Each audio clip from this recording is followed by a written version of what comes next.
నమస్తే, welcome to I dream. మనతో పాటు ఉన్నారు ప్రముఖ surgical oncologist doctor Mohan Vamshi garu. వారితో మాట్లాడతాం. నమస్తే సార్. నమస్తే అండి. సార్, మీ ప్రీవియస్ వీడియోస్కి కొన్ని కామెంట్స్లో కొన్ని క్వశ్చన్స్ వచ్చాయి సార్. ఈరోజు ఆ క్వశ్చన్స్ మీద వెళ్దాం. వాళ్ళకున్న డౌట్స్ ఏంటి, దానికి మీరు ఇచ్చే సలహాలు సూచనలు ఏంటి అనే దాని మీద మనం కార్యక్రమం చేద్దాం సార్.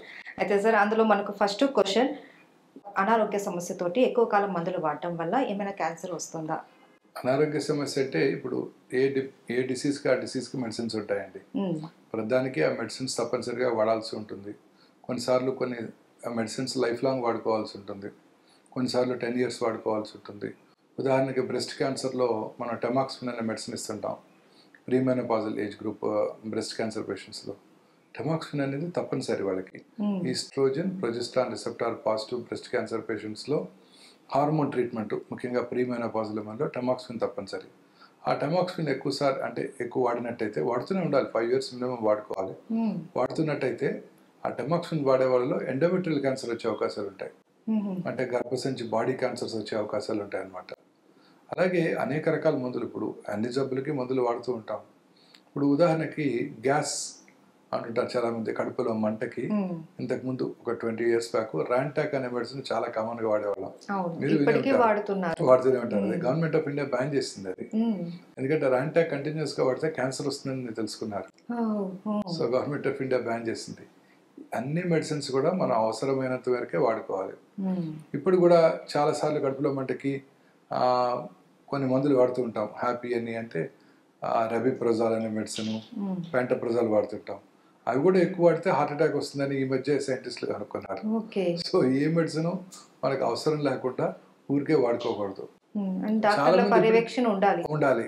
చాలా మంది అంటుంటారు, నాకు చాలా గ్యాస్ అండి, నేను రోజు పొద్దున్న పెంటప్రజాల్ లేకుండా నేను అసలు బయటికి రానండి అనేది చాలా గొప్పగా కూడా చెప్తుంటారు పేషెంట్స్. ఏ మెడిసిన్ కూడా వైద్యుల పర్యవేక్షణలోనే అవసరమైనంత వరకే తీసుకోవాలి తప్ప ఏ మెడిసిన్ కూడా వాడుకోకూడదు. ఒకతనికి మౌత్ క్యాన్సర్ ఉందంట. అయితే ఈ మౌత్ క్యాన్సర్ ఉన్న వాళ్ళకి రేడియేషన్ థెరపీ చేయించాలి అని చెప్పారు. అయితే ఈ రేడియేషన్ థెరపీ ఎలా తీసుకోవాలి, ఎన్ని రోజులకు ఒకసారి తీసుకోవాలి అని డౌట్. ఓరల్ క్యాన్సర్స్లో చాలాసార్లు, ఏ క్యాన్సర్ అయినా ఓరల్ క్యాన్సర్లో surgery is the best treatment. Surgery చేయలేని సందర్భంలో, అంటే ఎల్డర్లీ పర్సన్ సర్జరీ తట్టుకోలేరు, లేదా చాలా చిన్నదిగా ఉంది, సర్జరీ లేకుండానే ప్రయత్నం చేద్దాం అనుకున్నప్పుడు రేడియేషన్ థెరపీ వాడుతుంటారు. కొన్నిసార్లు అడ్వాన్స్డ్ క్యాన్సర్లో రేడియేషన్ కీమోథెరపీ ఇచ్చి డౌన్ సైజ్ చేసి ఆ తర్వాత సర్జరీ చేయడం జరుగుతుంటుంది. రేడియేషన్ థెరపీ అనేది జనరల్గా వారానికి 5 రోజులు ఇస్తుంటారు. ఇలా అబౌట్ 5 to 6 weeks ఇవ్వాలన్నమాట. Number of radiations is not important, total dose is important. ఆ డోస్ని మనం డివైడ్ చేసి ఇస్తాం, ఫ్రాక్షనేటెడ్ రెజిమెంట్లో ఇస్తాం అనమాట. అంటే 25 fractions, 32 fractions అట్లా అవసరమైనంత వరకు రేడియోథెరపీ ఇవ్వడం జరుగుతూ ఉంటుంది. Total dose is fixed. అది తక్కువ రోజుల్లో ఎన్ని రోజులు ఇవ్వాలనేది రేడియేషన్ ఆంకాలజిస్ట్ నిర్ణయిస్తారనమాట. సో అది కంటిన్యూస్గా జరిగిపోతుంది. ఒక 5-6 weeks కంటిన్యూస్గా ఇస్తాం. ఒక 3 వారాలకు ఒకసారి, 4 వారాలకు ఒకసారి ఇచ్చేది కాదు రేడియేషన్ థెరపీ, కంటిన్యూస్గా ఇస్తుంటాం. ఈ రేడియేషన్ థెరపీలోనే ఇప్పుడు కొత్తగా అనేక రకాలైన న్యూవర్ రేడియేషన్ చికిత్సలు అందుబాటులోకి వచ్చాయి. అందులో ముఖ్యమైనది సైబర్ నైఫ్. సైబర్ నైఫ్ అంటే రోబోటిక్ స్టీరియోటాక్టిక్ రేడియో సర్జరీ అనమాట. అదేంటంటే చాలా ప్రిసైజ్గా ఎక్కడైతే మనం రేడియేషన్ ఇవ్వాలో అక్కడే డెలివర్ చేస్తుంది ఒక పెన్సిల్ బీమ్. ఉదాహరణకి చిన్న పారావెర్టిబ్రల్ ఏరియాలో చిన్న ట్యూమర్ ఉందనుకోండి, ఫోకస్డ్ రేడియేషన్ ఆ ఏరియాకి ఇవ్వాలనుకోండి, జస్ట్ 1 నుంచి 5 fractionsలోనే రేడియేషన్ కంప్లీట్ చేసేయచ్చు. బ్రెయిన్లో ఒక చిన్న ట్యూమర్ ఉంది, మనం దానికి రేడియేషన్ ఇవ్వాలంటే జస్ట్ ఒక్క రోజులో కూడా ఒక 10 నిమిషాల్లోనే రేడియేషన్ కంప్లీట్ చేయొచ్చు. ఏంటంటే పక్కనున్న నార్మల్ కణజాలం మీద ఎటువంటి రేడియేషన్ డోస్ పడకుండా full dose of radiation tumour మీదే డెలివర్ చేసే ఏకైక ఫెసిలిటీ సైబర్ నైఫ్. అది రోబోటిక్ రేడియో సర్జరీ సిస్టమ్ అనమాట. అలాగే ఈ మధ్య కాలంలో అడాప్టివ్ రేడియోథెరపీ అందుబాటులోకి వచ్చింది. అడాప్టివ్ రేడియోథెరపీ అంటే artificial intelligence power radiation therapy. అంటే ట్యూమర్కి రేడియేషన్ ఇచ్చేటప్పుడు ప్రతిరోజు ట్యూమర్ని చూస్తుంది, చూసిన తర్వాత ఆలోచిస్తుంది. అంటే ట్యూమర్ యొక్క పొజిషన్లో ఏదైనా చేంజ్ ఉందనుకోండి, కొన్నిసార్లు నార్మల్ ఆర్గన్స్ యొక్క మూమెంట్స్ వల్ల ట్యూమర్ యొక్క స్థానంలో చేంజ్ ఉంటుంది. ఉదాహరణకి గర్భసంచి ముఖద్వార క్యాన్సర్ ట్రీట్ చేస్తున్నాం అనుకోండి, వెనకాల ఉన్న మలద్వారం ఉంటుంది. ఒకవేళ ఒకరోజు ఆ పేషెంట్ కాన్స్టిపేషన్ వచ్చింది అనుకోండి, ఆ రెక్టమ్ ఏం చేస్తుంది, గర్భసంచిని కొంచెం ముందుకు పుష్ చేస్తుంది, గర్భసంచిని. ఓకే, ఇలా కూడా జరుగుతుంటుంది. పాత రేడియేషన్ టెక్నాలజీలో పాత లొకేషన్లోనే ట్రీట్మెంట్ ఇస్తారు. అందువల్ల కొంచెం రేడియేషన్ డోస్ రెక్టమ్ మీద ఎక్కువ పడుతుంది, గర్భసంచి మీద తక్కువ పడుతుంది. ఈ టెక్నాలజీలో ఏంటంటే ఏ రోజుకి ఆ రోజు ఈ మెషిన్ ఆ ట్యూమర్ ఉన్న లొకేషన్ చూస్తుంది, చూసి ఒకవేళ ఏదైనా మార్పు ఉన్నట్టయితే ఆలోచిస్తుంది, అదేమిటి మనం ప్లాన్ చేసిన రోజు రెక్టమ్ ఒక చోట ఉంది, ఇప్పుడు ఈ కాన్స్టిపేషన్ వల్ల రెక్టమ్ ఏంటి కొంచెం ముందుకు వచ్చింది, మన ట్యూమర్ ఏంటి కొంచెం ముందుకు మూవ్ అయింది, ఆలోచించి కొత్త లొకేషన్ ఆఫ్ ద ట్యూమర్ కి అడాప్ట్ చేసుకుంటుంది. ఆ లొకేషన్ ఆటోమేటిక్ గా ఆర్టిఫిషియల్ ఇంటెలిజెన్స్, కృత్రిమ మేధస్సు ఆలోచన చేస్తుంది, ఆలోచన చేసి అడాప్ట్ చేసుకుంటుంది, అడాప్ట్ చేసుకుని కొత్త లొకేషన్ కి ట్రీట్మెంట్ ప్లాన్ చేస్తుంది, డెలివర్ చేస్తుంది 2 లేక 3 నిమిషాల్లో. అదే హ్యూమన్ బ్రెయిన్ ఆ పని చేయాలనుకోండి 2 రోజులు పడుతుంది. That is the power of artificial intelligence. So కృత్రిమ మేధస్సుతో కూడిన రేడియేషన్ పరికరాలు ఇప్పుడు అందుబాటులోకి వచ్చాయి. మనం వాటి వలన చాలా మంది పేషెంట్స్ కి సైడ్ ఎఫెక్ట్స్ లేకుండా మనం ఈ రేడియోథెరపీ ఇవ్వగలుగుతున్నాం. సో ఆర్టిఫిషియల్ ఇంటెలిజెన్స్ అన్నది మనకి ఎంతో ఉపయోగపడుతుంది వైద్య దీంట్లో కూడా. ఫ్యూచర్ ఆఫ్ ఆంకాలజీ కదండి, ఫ్యూచర్ ఆఫ్ మ్యాన్ కైండ్ మీరు చూస్తున్నారు కదా ఆర్టిఫిషియల్ ఇంటెలిజెన్స్. అవునవును. అయితే సార్ దీంతో ముందుగా కూడా మనం ఏదైనా ఆరోగ్య సమస్యలు ఉన్నా ఐడెంటిఫై చేయొచ్చు అని అంటున్నారు, నిజమేనా? ఇప్పుడు పెట్ సిటీ స్కాన్ వినే ఉంటారు మీరు. పెట్ CT scan, positron emission tomography. City scan లో గడ్డ ఉంది లేదో తెలుస్తుంది, పెట్ సిటీ స్కాన్ లో గడ్డలో మెటబాలిక్ యాక్టివిటీ ఉంది లేదో తెలుస్తుంది. మెటబాలిక్ యాక్టివిటీ ఉంటే క్యాన్సర్ ఉన్నట్టు మోస్ట్ లైక్లీ. సో ఇప్పుడు ఆర్టిఫిషియల్ ఇంటెలిజెన్స్ తో పనిచేసే పెట్ సిటీ స్కాన్లు అందుబాటులోకి వచ్చాయి. పెట్ సిటీ స్కాన్ తో మెయిన్ వరీ ఏంటి, amount of radiation received by the patient ఎక్కువ ఉంటుందని భయపడుతుంటారు. ఈ ఆర్టిఫిషియల్ ఇంటెలిజెన్స్ తో చేసినప్పుడు అది సైమల్టేనియస్ గా CT scan PET scan simultaneous గా జరిగిపోతుంది. మామూలుగా అయితే ముందు సిటీ స్కాన్ చేసుకుని తర్వాత పెట్ స్కాన్ చేయడం జరుగుతుంది. ఏ పవర్డ్ పెట్ స్కాన్, డిజిటల్ పెట్ స్కాన్స్ లో సైమల్టేనియస్ గా జరిగిపోతాయి. తర్వాత పేషెంట్ యొక్క మూమెంట్స్ కూడా ఏ పవర్ కంట్రోల్ చేస్తుంది. నాన్ టచ్ టెక్నిక్ తో పేషెంట్ పొజిషన్ మార్చేస్తుంటుంది. తద్వారా 15 నిమిషాల్లో చేసే ఆర్డినరీ పెట్ స్కాన్ 3 నిమిషాల్లో అయిపోతుంది ఇప్పుడు. సో 3 నిమిషాల్లో అయిపోతే ఏంటి, పేషెంట్కి వచ్చే రేడియేషన్ ఎక్స్పోజర్ చాలా తక్కువ. తద్వారా అతి తక్కువ రేడియేషన్ తో డిజిటల్ పెట్ స్కాన్ ద్వారా చాలా చిన్న చిన్న ట్యూమర్స్ కూడా ఐడెంటిఫై చేయగలుగుతున్నాము. సో ఇది advantage of artificial intelligence powered digital PET scan. So అలాగే digital PET MR artificial intelligence powered. MRI విన్నాము, first time India artificial intelligence powered digital PET MR Omega Gachibowli అందుబాటులోకి తీసుకురావడం జరిగింది. ఇక్కడ ఏ పవర్ తో చేసినప్పుడు చాలా ఫాస్ట్ గా మూవ్ అవుతుంది. ఎంఆర్ఐ అంటే మీకు తెలుసు, ఆ టన్నెల్లో ఉండాల్సి ఉంటుంది, కొంచెం సౌండ్స్ వస్తుంటాయి, ఆ మ్యాగ్నెట్ యొక్క సౌండ్స్.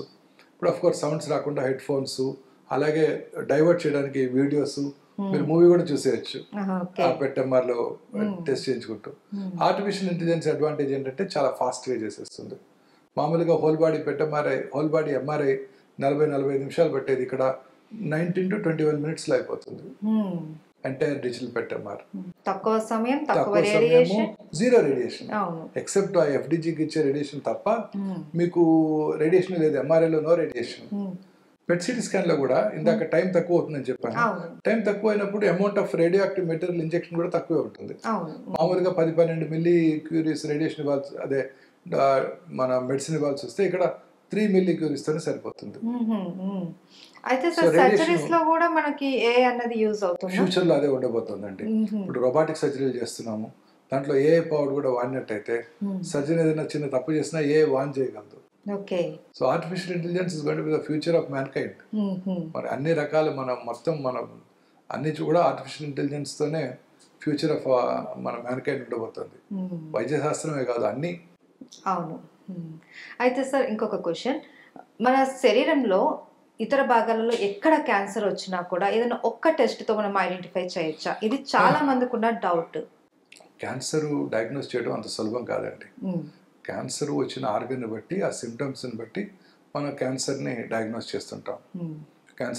చేస్తుంటాం, కానీ మీరు అడిగితే ఒక క్వశ్చన్, అదేంటి అసలు బాడీలో క్యాన్సర్ ఉందా లేదా డయాగ్నోస్ చేయవచ్చు అంటే it's not impossible, but future of oncology ఇలానే ఉండబోతుంది. దీన్నే లిక్విడ్ బయాప్సీ అంటారు. ఏదైనా పేషెంట్కి మనం ట్యూమర్ సస్పెక్ట్ చేసాము, లేదా ఇప్పుడు మనం వాడుతున్న లొకేషన్ ఇప్పుడు ట్యూమర్ ఎక్కడుందో తెలియదు, లేదా లంగ్లో చిన్న ట్యూమర్ ఉంది, అది బయాప్సీ చేయలేకపోతున్నాము, బ్రాంకోస్కోపీ ద్వారా యాక్సెస్ చేయలేకపోతున్నాము, సిటీ స్కాన్ గైడెడ్ బయాప్సీ చేయలేకపోతున్నాము, ఇలాంటి సందర్భాల్లో లిక్విడ్ బయాప్సీ ఉపయోగపడుతుంది. లిక్విడ్ బయాప్సీ అంటే పేషెంట్ యొక్క బ్లడ్ నుంచి 10 ml బ్లడ్ తీసుకుంటాం, ఎక్కడైనా తీసుకోవచ్చు, బ్లడ్ తీసుకుంటాం. ఇప్పుడు ఉదాహరణకి మీకు తెలుసు 1 ml బ్లడ్ లో ఒక thousands of RBCs ఉంటాయి, millions of RBC ఉంటాయి, WBC ఉంటాయి, ఒక 5 to 10 సర్క్యులేటింగ్ ట్యూమర్ సెల్స్ ఉంటాయి. సర్క్యులేటింగ్ ట్యూమర్ సెల్స్ అంటే క్యాన్సర్ ఉన్నప్పుడు క్యాన్సర్ కణాలు అది ఎక్కడైతే పుట్టిందో అక్కడ నుంచి ఆ సెల్స్ మైగ్రేట్ అవుతాయి. ఎలా? రక్తనాళాల ద్వారా. దాన్నే ఇంట్రావెజేషన్ అంటారు. ఇంట్రావెజేషన్ ద్వారా రక్తనాళాల్లోకి వస్తాయి, ఆ తర్వాత అదే రక్తనాళాల్లోంచి బయటికి వెళ్తాయి వేరే ఆర్గన్లోకి. అండ్ మెటాస్టాసిస్ అంటారు, అంటే క్యాన్సర్ పాకుతూ ఉంటుంది. ఎక్స్ట్రావెజేషన్ అంటారు, ఎక్స్ట్రావెజేట్ అయ్యి అక్కడ కొత్తగా వాటి యొక్క మళ్ళీ పెరుగుతూ ఉంటాయి. అంటే లంగ్లో క్యాన్సర్ వస్తే బ్రెయిన్కో లివర్కో పాకినట్టు. సో ఈ బ్లడ్లో ఉన్న సర్క్యులేటింగ్ ట్యూమర్ సెల్స్ని ఐడెంటిఫై చేసే టెక్నాలజీ ఇప్పుడు వచ్చేసింది. దీన్నే లిక్విడ్ బయాప్సీ అంటారు. అంటే పేషెంట్ రాగానే 10 ml బ్లడ్ తీసుకొని వారి బ్లడ్లో సర్క్యులేటింగ్ ట్యూమర్ సెల్స్ ఉన్నాయా లేవా తెలుసుకోవచ్చు. ఇప్పుడు సర్క్యులేటింగ్ ట్యూమర్ సెల్స్ తెలుసుకొని అది ఎన్ని ఉన్నాయో చూసుకొని దాన్ని మనం క్యారెక్టరైజ్ చేయవచ్చు. ఆ సర్క్యులేటింగ్ ట్యూమర్ సెల్స్ని ల్యాబ్లో గ్రో చేసి ఏ రకమైన యాంటీ క్యాన్సర్ డ్రగ్కు లొంగుతుందో లేదో తెలుసుకునే ఫెసిలిటీ ఆంకోనామిక్స్ టెస్టింగ్ అంటారు, అది కూడా అందుబాటులోకి వచ్చింది. అలాగే బ్లడ్లో సర్క్యులేటింగ్ ట్యూమర్ సెల్స్తో పాటు సర్క్యులేటింగ్ ట్యూమర్ ఫ్రీ డిఎన్ఏ కూడా ఉంటుంది. ఆ ట్యూమర్ ఫ్రీ డిఎన్ఏని తీసుకుని దానికి NGS టెస్టింగ్ చేసి, అంటే molecular oncological profiling or comprehensive genomic profiling చేసి ఏ రకమైన జన్యుపరమైన మ్యుటేషన్ ద్వారా ఈ పర్టికులర్ ఇండివిజువల్లో ఈ క్యాన్సర్ వచ్చిందో లేదో తెలుసుకునే ఫెసిలిటీ కూడా ఉంది. ఆ జన్యుపరమైన మ్యుటేషన్ ఐడెంటిఫై చేస్తే దాన్ని టార్గెట్ చేసే మందులు కనుక ఉన్నట్టయితే దాన్ని డ్రగబుల్ మ్యుటేషన్ అంటారు. ఆ డ్రగ్ను ఉపయోగించి క్యాన్సర్ని క్యూర్ చేయడానికి కూడా అవకాశం ఉంది. సో అంతా కూడా బ్లడ్లోనే మనం చేసేయగలుగుతున్నాం లిక్విడ్ బయాప్సీ ద్వారా. అలాగే క్యాన్సర్ ట్రీట్మెంట్ చేస్తున్నప్పుడు ట్రీట్మెంట్కి క్యాన్సర్ లొంగుతుందా లేదా ప్రతిసారి స్కాన్ చేయకుండా లిక్విడ్ బయాప్సీతోనే చేసేయచ్చు. ఈజీ కూడా. మన ట్రీట్మెంట్ ఇనిషియేట్ చేయకముందు 10 సర్క్యులేటింగ్ ట్యూమర్ సెల్స్ ఉన్నాయి, 3 కోర్సులు కీమోథెరపీ తర్వాత అవి 2కి వచ్చాయంటే క్యాన్సర్ తగ్గుతున్నట్టే. చాలాసార్లు patient is tumour free, tumour ఏమి కనబట్టలేదు. ఉదాహరణకు ఓవేరియన్ క్యాన్సర్ పేషెంట్ 3 సంవత్సరాలుగా చెకప్కి వస్తున్నారు, రెగ్యులర్గా బాగున్నారు. ఒక సడన్గా CA-125 అంటే క్యాన్సర్ యాంటిజెన్ 125 బ్లడ్లో రైజ్ అయ్యింది, అంటే క్యాన్సర్ తిరగబెట్టిందని మన అనుమానం. So whole body PET MR or PET CT వచ్చేసాం, ఎక్కడ కూడా క్యాన్సర్ కనబడలేదు, కానీ CA-125 రైజ్ అవుతుంది. అప్పుడు సర్క్యులేటింగ్ ట్యూమర్ సెల్స్ ఉపయోగపడతాయి మనకి. బ్లడ్లో సర్క్యులేటింగ్ ట్యూమర్ సెల్స్ ఉన్నాయో ఉపయోగపడతాయి. ఇలా ఈ circulating tumour cells future of oncology అవబోతుంది. రెగ్యులర్గా చెకప్ చేయించుకుంటూ ఆ క్యాన్సర్ పేషెంట్స్ అంతా కూడా ట్యూమర్ సెల్స్ కనుక తిరగబెట్టినట్టయితే క్యాన్సర్ తిరగబెట్టే అవకాశం ఉంటుందని తెలుసుకోవచ్చు అనమాట. అండ్ సార్, ఇంతకు ముందు మీరు చెప్పారు ఏదైనా ఒక భాగంలో వస్తే అది పాకుతుంది అనేసి. అయితే ఇది ఏ స్టేజ్లో మనకు ఒక భాగం నుంచి ఇంకో భాగానికి క్యాన్సర్ పాకే అవకాశాలు ఉంటాయి? క్యాన్సర్ అంటేనే పాకే గుణం ఉన్నటువంటి జబ్బు. ఎక్కడ క్యాన్సర్ పుట్టినా పాకుతూనే ఉంటుంది.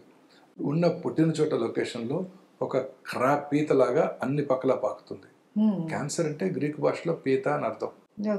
మన తెలుగులో పీత అంటాం, ఇంగ్లీష్లో క్రాప్ అంటాం. గ్రీక్ దేశస్లో వాళ్ళ భాషలో పీతని క్యాన్సర్ అంటారు. అంతే కదా, మీరు జోడియాక్ సైన్స్ లో క్యాన్సర్ పక్కన పీత బొమ్మే ఉంటుంది. సో క్యాన్సర్ అంటేనే పాకే గుణం ఉన్నటువంటి జబ్బు.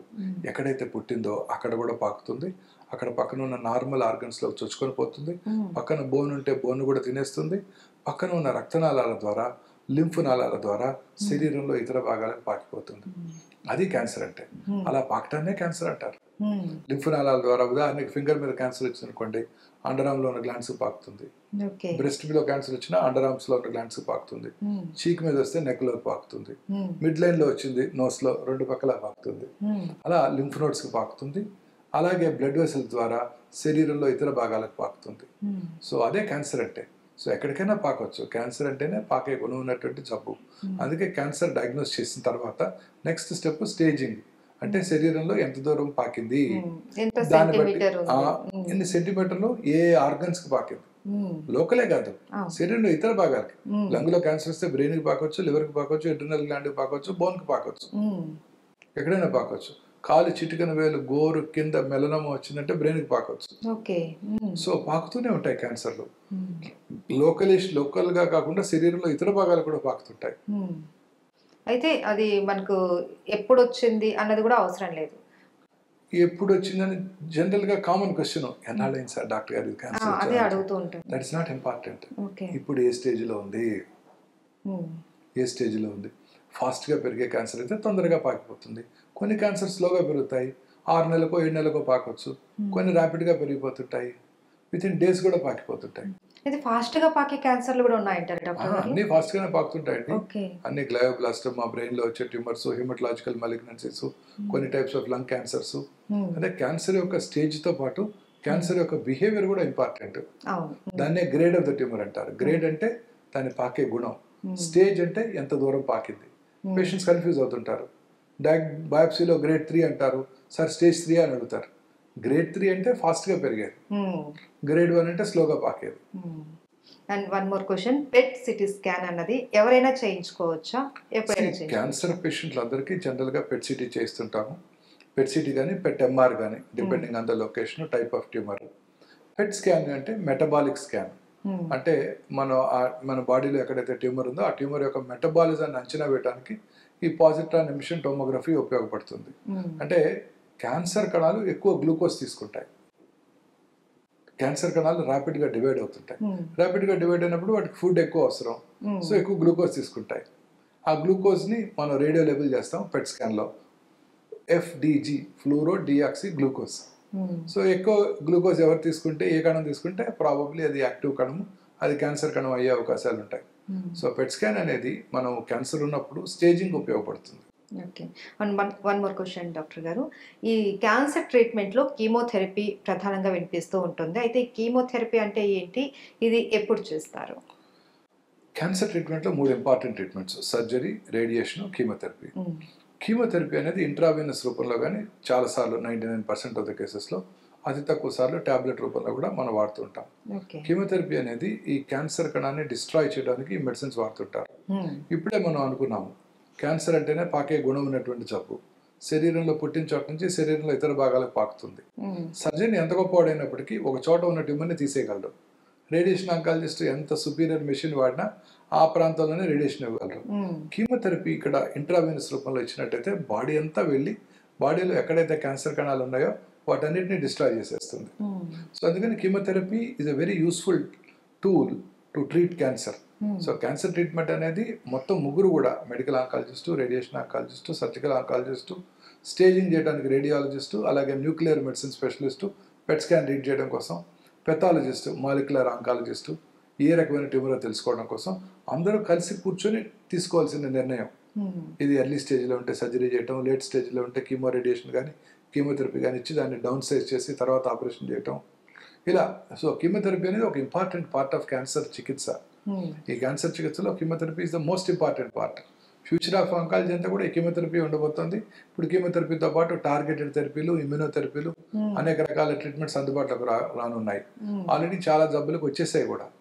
టార్గెటెడ్ థెరపీ అంటే క్యాన్సర్ సెల్ని మాత్రమే టార్గెట్ చేస్తూ శరీరంలో మిగతా నార్మల్ కణజాలానికి ఎటువంటి ఆపద లేకుండా, హాని లేకుండా చేసేవే టార్గెటెడ్ థెరపీస్. ఇమ్యూనోథెరపీలు ఇంకా సుపీరియర్.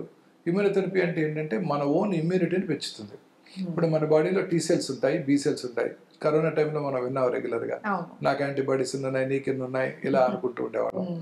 సో అవి B సెల్స్. T సెల్స్ కూడా ఉన్నాయి బాడీలో.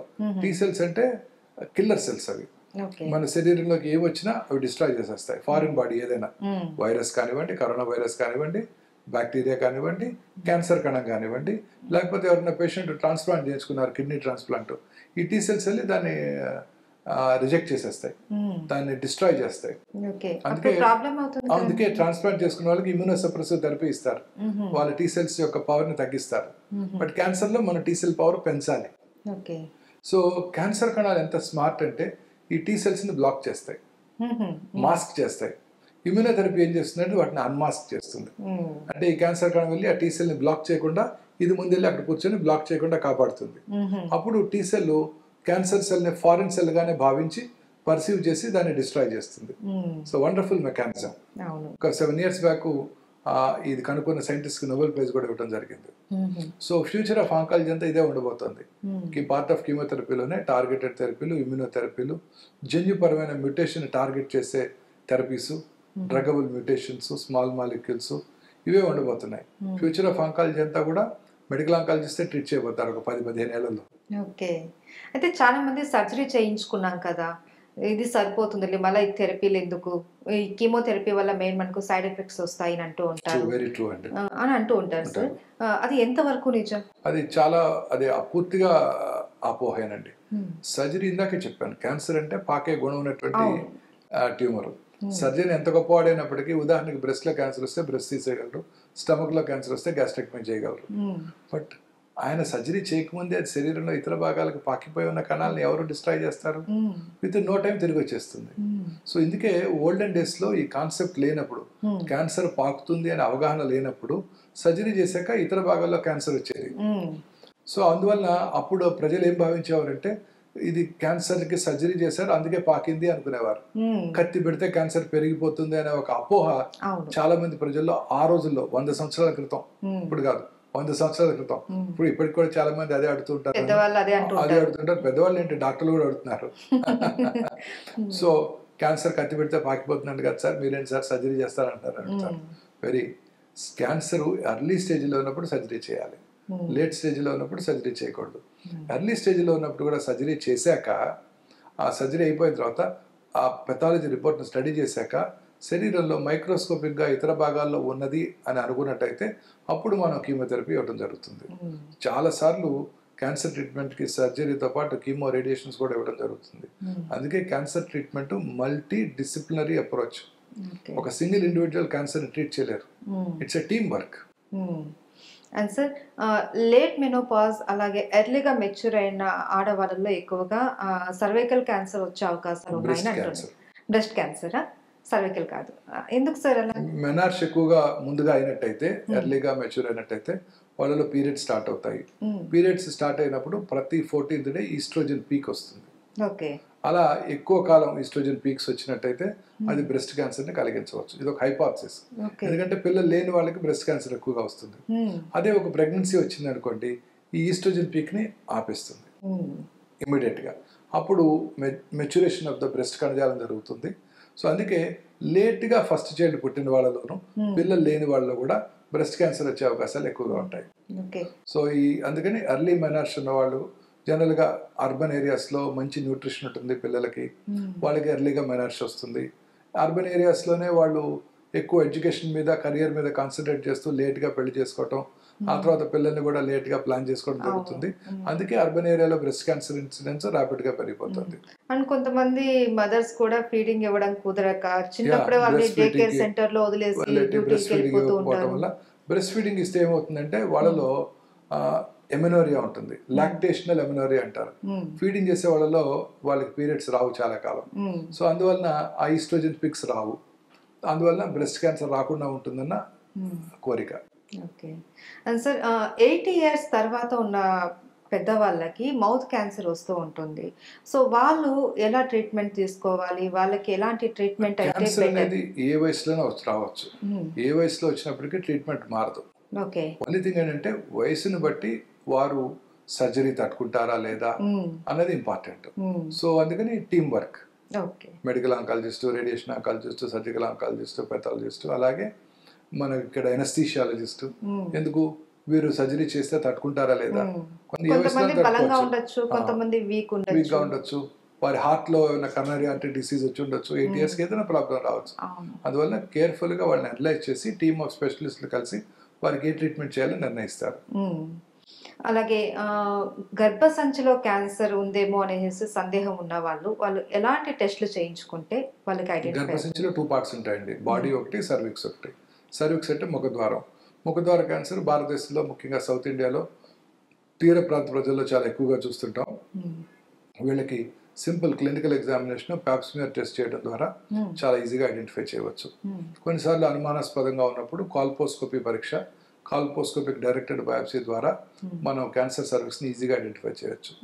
యూట్రైన్ బాడీ క్యాన్సర్స్ పెద్ద వయసులో వస్తుంటాయి, పీరియడ్స్ ఆగిపోయిన తర్వాత ఎక్కువగా చూస్తుంటాం.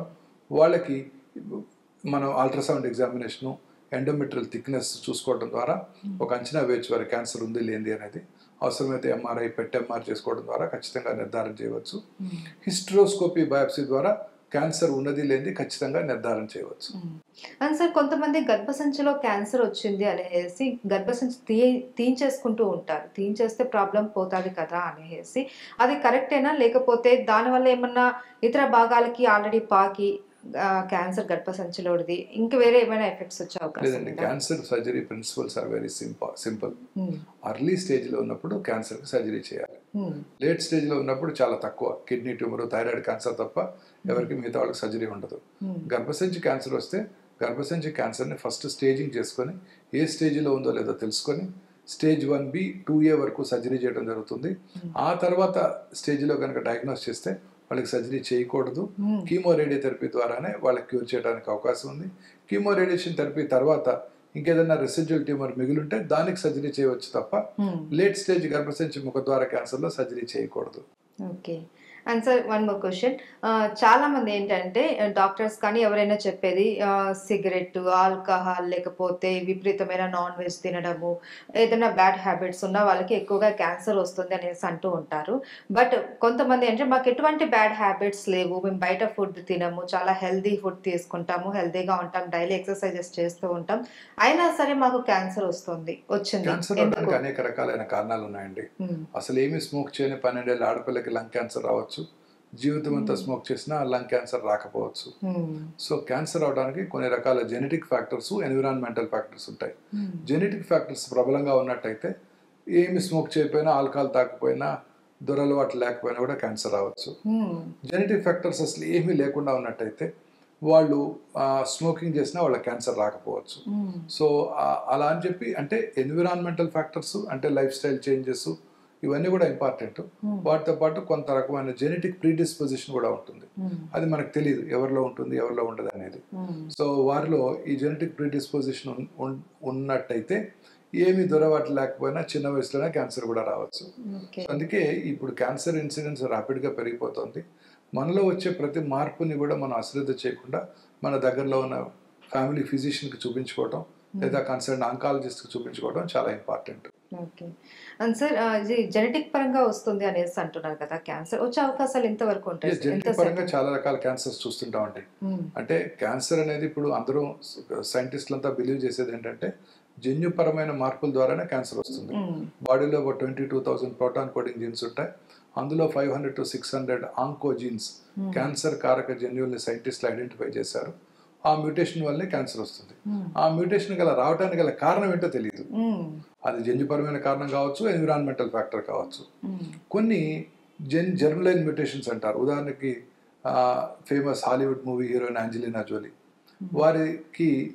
వారి తల్లిగారికి ట్రిపుల్-నెగటివ్ బ్రెస్ట్ క్యాన్సర్ ఉందని తెలుసుకొని వారు ఆ BRCA1 BRCA2 మ్యూటేషన్ అనాలిసిస్ చేయించుకుంటే వారికి అది పాజిటివ్ వస్తే 30 yearsకే 2011లోనే 2 బ్రెస్ట్లు 2 ఓవరీలు తీయించేసుకున్నారు. అలాగే ఈ మధ్యనే మన తెలుగు మూవీ హీరోయిన్ హంసానందిని గారు అనౌన్స్ చేశారు, చిన్న వయసులోనే వారికి బ్రెస్ట్ క్యాన్సర్ వచ్చింది, వారికి కూడా BRCA1 పాజిటివ్ వచ్చిందని.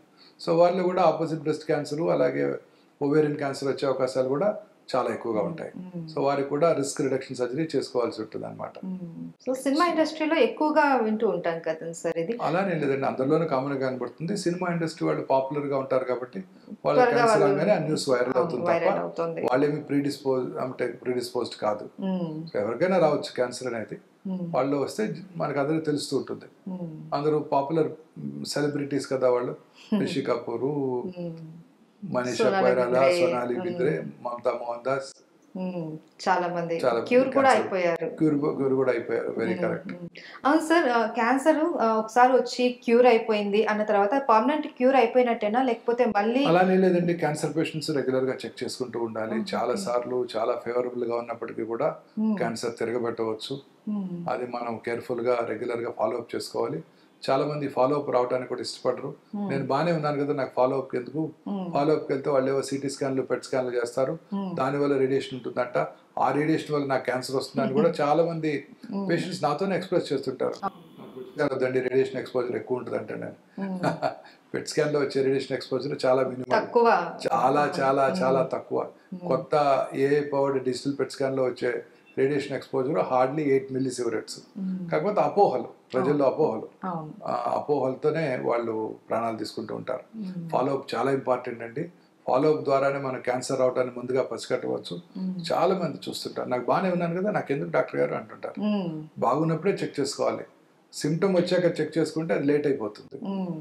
రైట్ సార్, చాలా మందికి చాలా సందేహాలు ఉన్నాయి, అవన్నీ కూడా కామెంట్ రూపంలో పెట్టారు, అవన్నీ మీ ముందుకు తీసుకొచ్చాను. చాలా ఓపిక్గా అందరికీ సమాధానాలు చెప్పారు. మా తరపు నుంచి కూడా చాలా క్వశ్చన్స్కి చాలా ఆన్సర్స్ ఇచ్చారు. Thank you so much sir. Thank you madam.